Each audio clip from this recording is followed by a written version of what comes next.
Hello dear student, welcome to my channel Edupath academy. Edupath একাডেমির পক্ষ থেকে সবাইকে জানাই আন্তরিক শুভেচ্ছা, অভিনন্দন।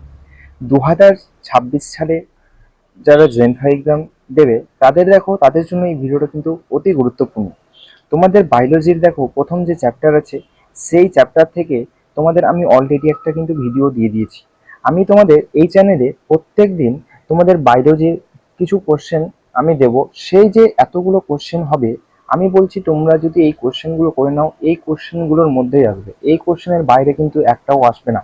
তুমি এক্সামের পরে বুঝতে পারবে কি, দেখবে এই কোশ্চেনের যে আমি কোশ্চেনগুলো করাবো, প্রত্যেকটা অধ্যায়ে কিন্তু আমি কোশ্চেনগুলো তোমাদের করিয়ে দেবো। যতগুলো কোশ্চেন হতে পারে ততগুলোই কোশ্চেন কিন্তু আমি প্রত্যেকটা অধ্যায়ে তোমাদের করে দেবো, ঠিক আছে? প্রত্যেকটা কোশ্চেনের অপশন এক্সপ্লেন করব, একদম ডিটেলসে তোমাদের কিন্তু সবকিছু এক্সপ্লেন করে দেবো, ঠিক আছে? তাহলে তোমাদের কাজ কি, তোমরা ভালো করে ভিডিওটাকে দেখো এবং অতি মনোযোগ সহকারে কিন্তু দেখো, ঠিক আছে? এবং পারলে তোমরা যেগুলো আমি এক্সট্রা কথা বলবো সেগুলো কিন্তু তোমরা খাতায় লিখে নিতে বলো, ঠিক আছে? তো চলো তাহলে বেশি কথা না বলে শুরু করা যাক আজকের ক্লাস।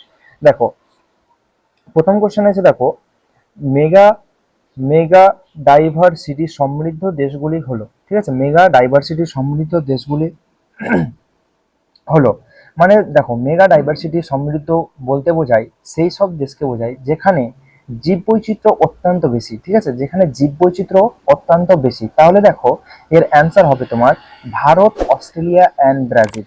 এদের মধ্যে জীববৈচিত্র্য অনেক বেশি, ঠিক আছে? তাহলে মেগা ডাইভার্সিটি সমৃদ্ধ দেশটি হলো তোমার ভারত, অস্ট্রেলিয়া অ্যান্ড ব্রাজিল, ঠিক আছে? তাহলে option A is correct answer. Next question, virus অকোষীয় কারণ। ভাইরাস আমি তোমাদের দেখবে এর আগের ভিডিওতে আমি তোমাদের বলেছিলাম কি ভাইরাস হলো অ্যাসেলুলার, ঠিক আছে? মানে হচ্ছে অকোষীয়। এর কারণ কি? ভাইরাসকে অকোষীয় বা অ্যাসেলুলার বলার কারণ, কোষের মতো এদের গঠন কিন্তু থাকে না, ঠিক আছে? একটা কোষের যে গঠন থাকে সেই রকম তাদের কিন্তু গঠন থাকে না। যেমন তোমার কোষে যেমন সাইটোপ্লাজম থাকে, তাহলে এখানে কিন্তু সাইটোপ্লাজম থাকে না, ঠিক আছে? সাইটোপ্লাজম সাইটোপ্লাজম কিন্তু এখানে এর মধ্যে থাকে না।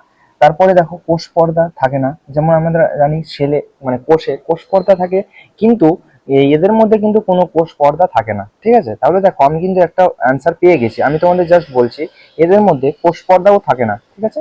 কোষ পর্দা থাকে না। তাহলে দেখো, একটা সাইটোপ্লাজম বিহীন মানে সাইটোপ্লাজম থাকে না, কোষ পর্দাও থাকে না, ঠিক আছে? শুধু nucleic acid DNA and RNA, ঠিক আছে? ডিএনএ বা আরএনএ এ ও প্রোটিন আবরণ থাকে, ঠিক আছে?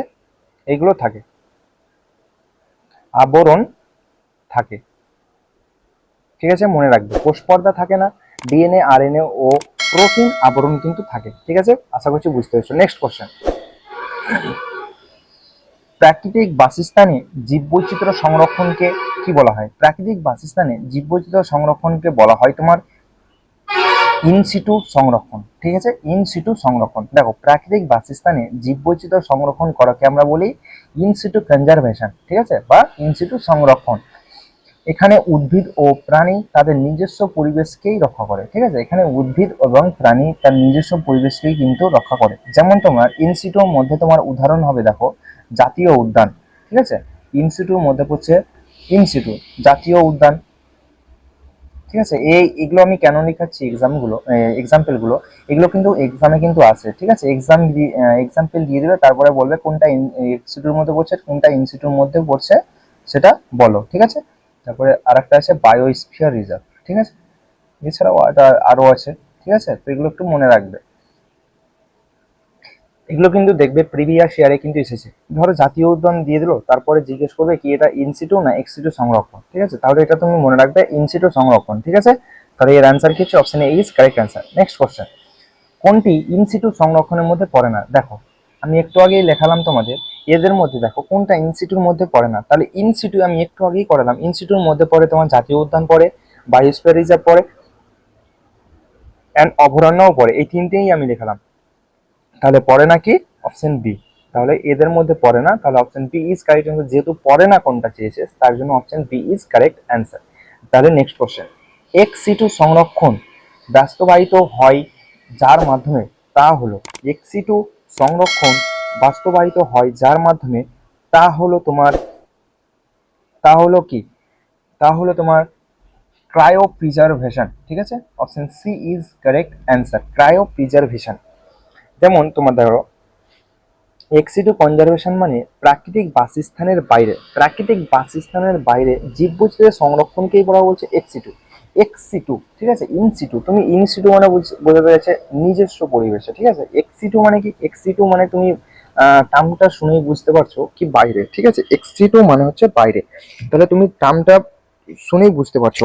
তাহলে এখানে তোমরা একটু এখানে ছোট্ট করে এক্সাম্পল করে লিখে নাও, এক্সিটুর মধ্যে কোনটা কোনটা পড়বে, চিড়িয়াখানা, ঠিক আছে, চিড়িয়াখানা, চিড়িয়াখানা এক্সিটুর মধ্যে পড়বে।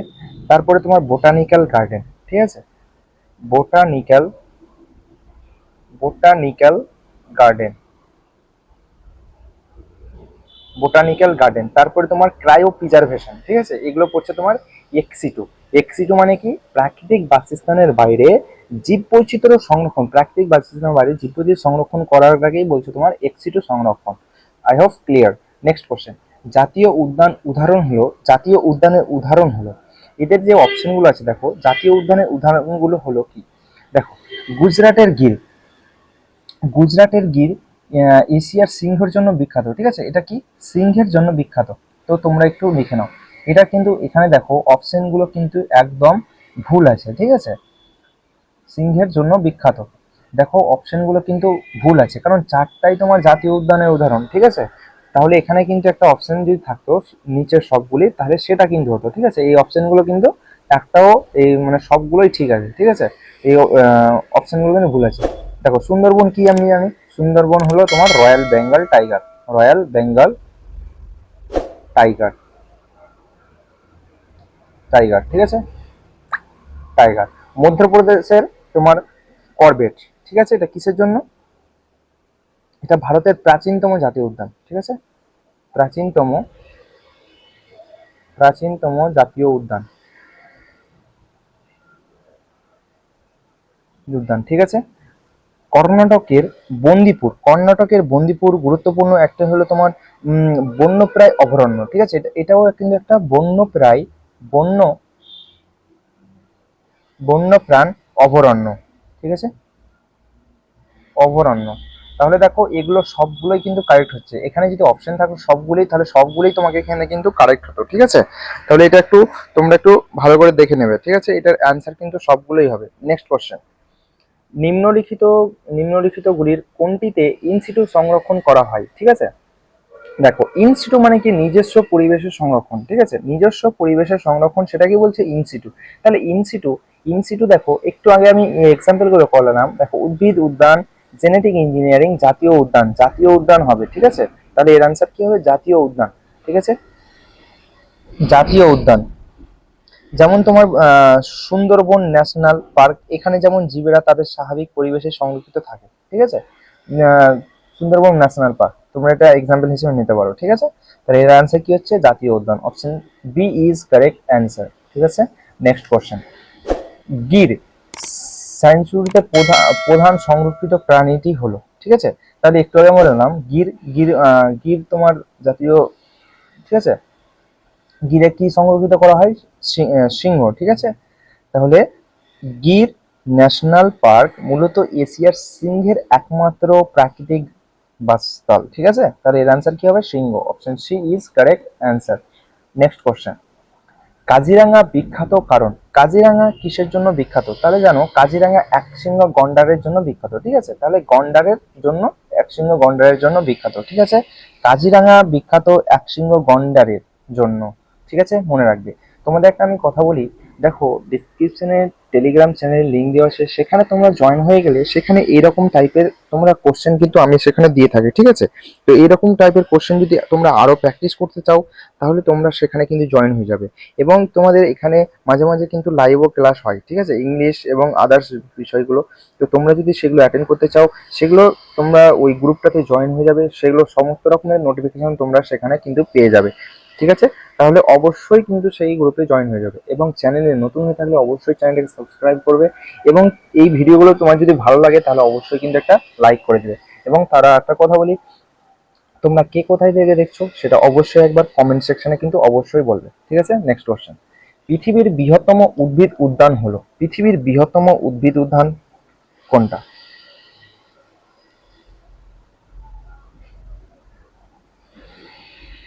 পৃথিবীর বৃহত্তম উদ্ভিদ উদ্যান, ঠিক আছে, তাহলে এর অ্যান্সার হবে তোমার ইংল্যান্ডের কিউ গার্ডেন। ঠিক আছে, পৃথিবীর বৃহত্তম জাতীয় উদ্যান ইংল্যান্ডের Kew garden. Option A is correct answer. Next question, গন্ডারের জন্য প্রসিদ্ধ জাতীয় উদ্যান হলো, গন্ডারের জন্য প্রসিদ্ধ জাতীয় উদ্যান হলো, অ্যান্সার হবে তোমার কাজিরাঙা। ঠিক আছে, কাজিরাঙা, অপশন বি, কাজিরাঙা হবে কারেক্ট অ্যান্সার। দেখো, কাজিরাঙা ন্যাশনাল পার্ক গন্ডারের, ঠিক আছে, একশৃঙ্গ গন্ডারের জন্য কিন্তু বিখ্যাত। ঠিক আছে, তাহলে এটা অ্যান্সার কি হবে? Kaziranga. Next question, next question চলো, জীবদেহে প্রতি মুহূর্তে ঘটে চলা অসংখ্য রাসায়নিক বিক্রিয়াকে একত্রে বলা হয় কি? ঠিক আছে, জীব জীবদেহে প্রতি মুহূর্তে ঘটে চলা অসংখ্য রাসায়নিক বিক্রিয়াগুলোকে কি বলা হয়? এটাকে আমরা বলবো তোমার বিপাক বা মেটাবলিজম। ঠিক আছে, যে অসংখ্য রাসায়নিক বিক্রিয়াগুলো হচ্ছে সেটাকে আমরা বলবো এক কথায় মেটাবলিজম। ঠিক আছে, মেটাবলিজম বা হচ্ছে বাংলাতে যেটাকে বলি আমরা বিপাক। ঠিক আছে, সেটাকে বলবো আমরা বিপাক বা মেটাবলিজম। ঠিক আছে, দেখো, বিপাকের দুই ধরনের, ঠিক আছে, এই মেটাবলিজম দুই ধরনের, একটা হচ্ছে অ্যানাবলিজম এন্ড একটা হচ্ছে ক্যাটাবলিজম। ঠিক আছে, অ্যানাবলিজম অ্যানাবলিজম এন্ড একটা হচ্ছে তোমার ক্যাটাবলিজম, ক্যাটাবলিজম। ঠিক আছে, ক্যাটাবলিজম, অ্যানাবলিজম এন্ড ক্যাটাবলিজম। ঠিক আছে, তাহলে একটু মনে রাখবে। নেক্সট কোশ্চেন, অ্যামাইনো অ্যাসিড থেকে প্রোটিন গঠন কোন ধরনের বিপাক ক্রিয়া? ঠিক আছে, অ্যামাইনো অ্যাসিড থেকে যে প্রোটিন গঠন হচ্ছে এটা হচ্ছে কোন ধরনের বিপাক ক্রিয়া? তাহলে তোমরা জানো অপচিতি বিপাক, উপচিতি বিপাক। তোমরা তোমাদের বইটা খুলবে এবং তোমরা সেখানে পড়বে অপচিতিমূলক বিপাক, উপচিতিমূলক বিপাক, এই এই সংজ্ঞাগুলো তোমরা পড়বে। ঠিক আছে, আমি এখানে দেখো এর অ্যান্সার হবে কিন্তু উপচিতিমূলক বিপাক। ঠিক আছে, অ্যাসিড থেকে প্রোটিন গঠনের ধরনকে বলা হয় তোমার উপচিতিমূলক বিপাক। ওকে, মনে রাখবে।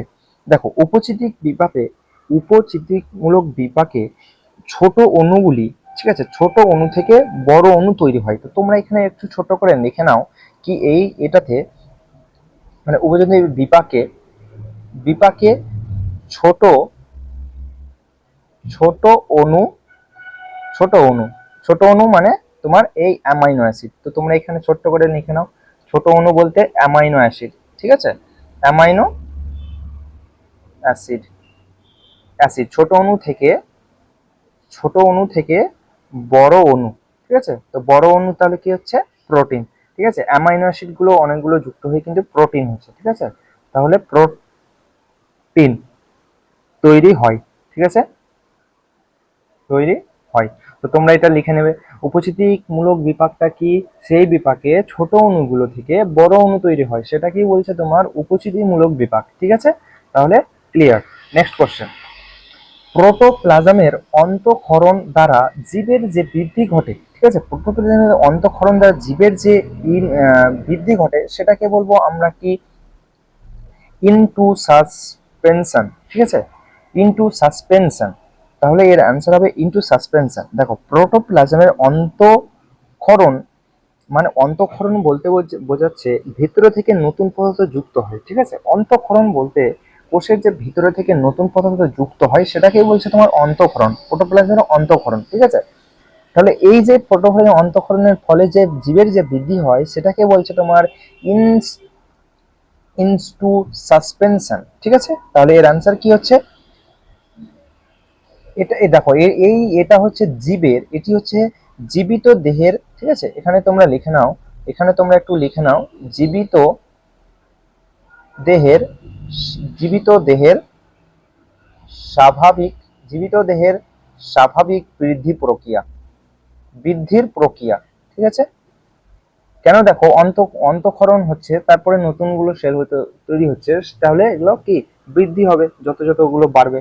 ঠিক আছে, ক্লিয়ার। নেক্সট কোশ্চেন, জড় বস্তুতে অসমজাতীয় অণুর সংযোজনে যে বৃদ্ধি ঘটে। ঠিক আছে, জড় বস্তুতে সমজাতীয় অণুর সংযোজনের যে বৃদ্ধি ঘটে তাকে আমরা কি বলবো? ঠিক আছে, তাকে বলবো আমরা বহিঃসংযোজন অ্যান্ড অ্যাক্রিশন। ঠিক আছে, অ্যাক্রিশন, বহিঃসংযোজন বা অ্যাক্রিশন। দেখো, জড় বস্তুতে সমজাতীয় অণুর বাইরে থেকে যুক্ত হয়ে যে বৃদ্ধি ঘটে তাকে আমরা বলবো বহিঃসংযোজন বা অ্যাক্রিশন। ঠিক আছে, এই মানে অর্থাৎ এই দুটো একসঙ্গে বোঝাতে চাইছে, এই দুটো একই ধরনের মানে বৃদ্ধি বোঝায়। ঠিক আছে, এরা একই ধরনের দুটোই একই ধরনের বৃদ্ধি। ঠিক আছে, এখানে লিখে নাও তোমরা, দুটোই একই ধরনের ধরনের বৃদ্ধি বোঝায়। ঠিক আছে, বৃদ্ধি বোঝায়, বৃদ্ধি বোঝায় মানে বাইরে থেকে নতুন পদার্থ জমে বৃদ্ধি হয়, বাইরে থেকে নতুন পদার্থ জমে বৃদ্ধি হয়। ঠিক আছে, তো তোমাদের কেমন লাগছে অবশ্যই কিন্তু এবার কমেন্ট সেকশনে বলবে। নেক্সট কোশ্চেন, 1859 সালে ফ্রেডেরিক মিশর পুঁজ থেকে যা আবিষ্কার করেছেন, ঠিক আছে, পুঁজ থেকে যা আবিষ্কার করেছেন তা হলো কি? 1869 সালে ফ্রেডেরিক মিশর পুঁজ থেকে যা আবিষ্কার করেছেন তা হলো কি? তা হলো তোমার নিউক্লিয়ন।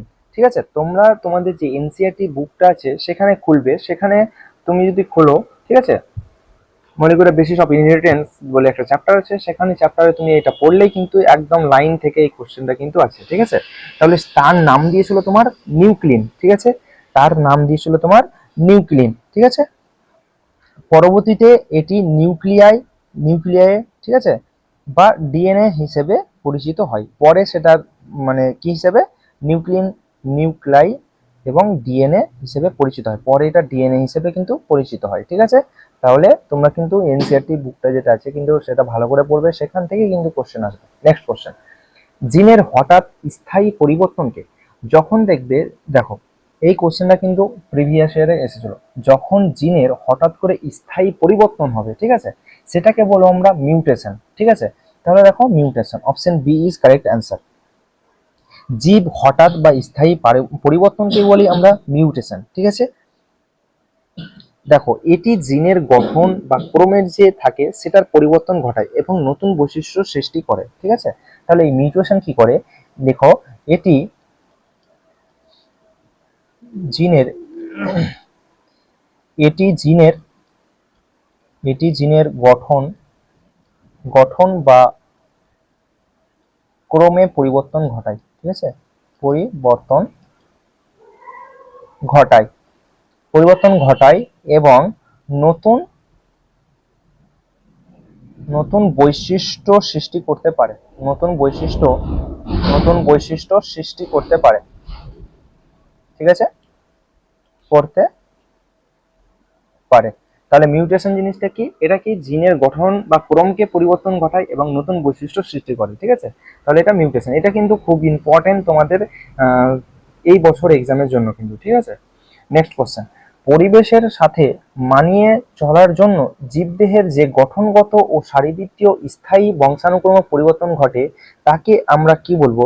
তাকে বলবো আমরা অ্যাডাপ্টেশন বা অভিযোজন। ঠিক আছে, অ্যাডাপ্টেশন। ঠিক আছে, পরিবেশের সঙ্গে মানে মানিয়ে চলার জন্য জীবের যে গঠনগত ও শারীরবৃত্তীয় স্থানীয় বংশানুক্রমিক পরিবর্তন ঘটে সেটাকে বলবো আমরা অ্যাডাপ্টেশন বা বাংলাতে বলবো অভিযোজন। ঠিক আছে, তাহলে অভিযোজন, দেখো এই অভিযোজনের জন্য এটি কি করে? জীবকে তার পরিবেশে বেঁচে রাখতে সাহায্য করে। এই অভিযোজন যদি না করে, ঠিক আছে, তাহলে সে কিন্তু বেঁচে থাকতে পারবে না। ঠিক আছে, তাকে অভিযোজন ওকে করতেই হবে, মানে পরিবেশের সঙ্গে মানিয়ে নিতেই হবে। পরিবেশের সঙ্গে যদি মানিয়ে নিতে না পারে তাহলে সে কি বেঁচে থাকবে? থাকবে না। তাহলে এটি কি করে? এই অভিযোজন বা অ্যাডাপ্টেশন এটি কি করে? এটি জীবকে, তোমরা একটু করে লিখে নেবে, ঠিক আছে, এটি জীবকে তার পরিবেশে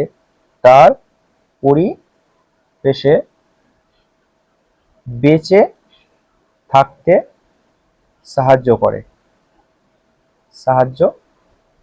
ঠিক আছে, আমি বলছি তোমাদের প্রত্যেকটা অধ্যায়ে যতগুলো মানে কোশ্চেন আসতে পারে এক্সামে আমি ততগুলোই তোমার কোশ্চেন করাবো। আমি বলছি এর বাইরে একটা কোশ্চেন আসবে না, 100% তোমাদের এখান থেকেই আসবে, 100%। তোমরা যদি ভালো করে পড়ে যাও তাহলে কিন্তু বুঝতে পারবে এখান থেকেই আসবে, আমি বারবার বলছি। ঠিক আছে, তাহলে ভালো করে কিন্তু অবশ্যই করো। নেক্সট কোশ্চেন, যে ব্যতিক্রমী ক্ষমতার ওপর নির্ভর করে জীবকে জড় থেকে আলাদা করা হয়, ঠিক আছে, জীবকে জড় থেকে আলাদা করা হয় তাকে আমরা কি বলবো?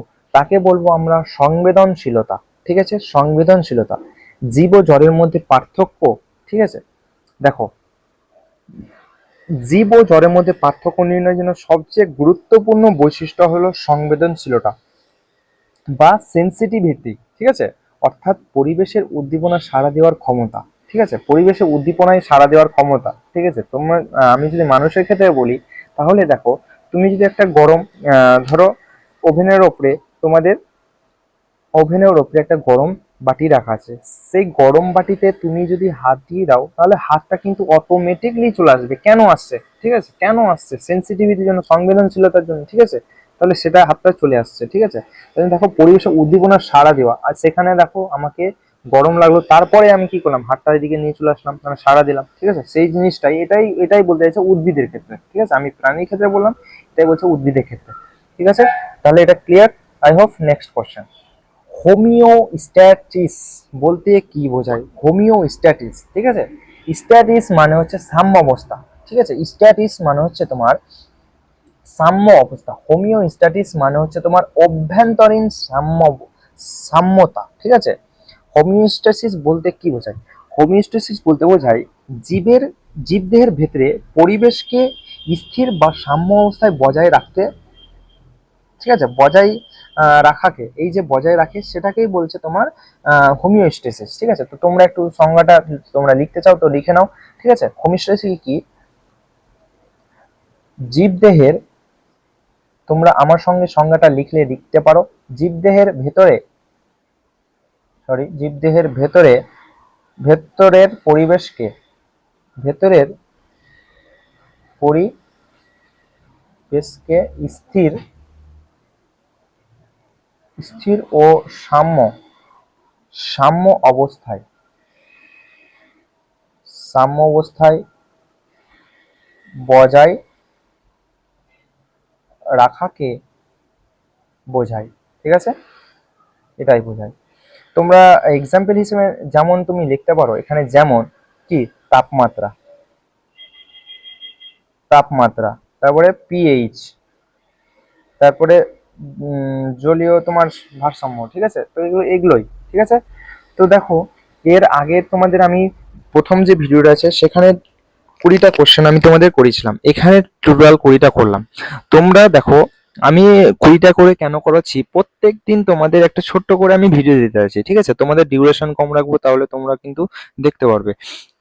তাহলে আমি প্রত্যেকদিন, তোমরা যদি চাও কি কোশ্চেন ইনক্রিজ করাতে, তাহলে আমাকে অবশ্যই তোমরা কমেন্ট সেকশনে সাজেস্ট করবে। যদি আমি কোশ্চেন প্রত্যেকটা ভিডিওতে যদি কোশ্চেন আরো বেশি করে করি, তাহলে তোমরা কিন্তু আমাকে অবশ্যই বলবে। তাহলে তোমরা যদি বলো, তাহলে আমি কিন্তু এখানে 20 থেকে 30টা করিয়ে দেবো। ঠিক আছে, তাহলে 1 থেকে 30টা, তাহলে প্রত্যেক দিন এটা দেখো তোমাদের প্রথম অধ্যায়। ঠিক আছে, তাহলে যতগুলো অধ্যায় আছে তোমাদের এক্সামের আগে আগে কিন্তু সবগুলো অধ্যায় থেকে যতগুলো কোশ্চেন আসবে সব কোশ্চেন কিন্তু আমি তোমাদের করিয়ে দেবো। এবং দেখো প্রত্যেকটা কোশ্চেন আমি করাচ্ছি এবং কিন্তু এক্সপ্লেনেশনও দিচ্ছি। তো তোমার যদি ধরো এখন স্ট্রং যদি না থাকে বেসিক, তাহলেও কিন্তু তুমি বুঝতে পারবে, কেননা আমি প্রত্যেকটা কোশ্চেন বলছি এবং অপশনগুলোও কিন্তু আমি এক্সপ্লেন করছি। ঠিক আছে, তাহলে দেখো এইভাবে কিন্তু আমি তোমাদের করাচ্ছি। আমি বলছি তোমাদের এখান থেকে করো, আমি যেগুলো করাচ্ছি এখান থেকে 100% তোমাদের কমন আসবে, কমন আসবে, কমন আসবে। সেম টু সেম কোশ্চেন কিন্তু এক্সামে আসবেই আসবে। ঠিক আছে, তো আজকের ভিডিও এতটুকুই। ঠিক আছে, কেমন লাগলো সেটা অবশ্যই কমেন্ট সেকশনে বলবে, এবং চ্যানেল নতুন থাকলে চ্যানেলে জয়েন হয়ে যাবে, সাবস্ক্রাইব করে নেবে, এবং টেলিগ্রাম চ্যানেল অবশ্যই কিন্তু তোমরা জয়েন হয়ে যাবে। এবং তোমাদের যে বন্ধু বান্ধবগুলো 2026-এর জন্য জেমফার জন্য প্রিপারেশন করছে, তাদের কাছে কিন্তু অবশ্যই এই ভিডিওটা শেয়ার করে দেবে। ঠিক আছে, থ্যাংক ইউ, ভালো থাকো এবং ভালোভাবে পড়াশোনা করো।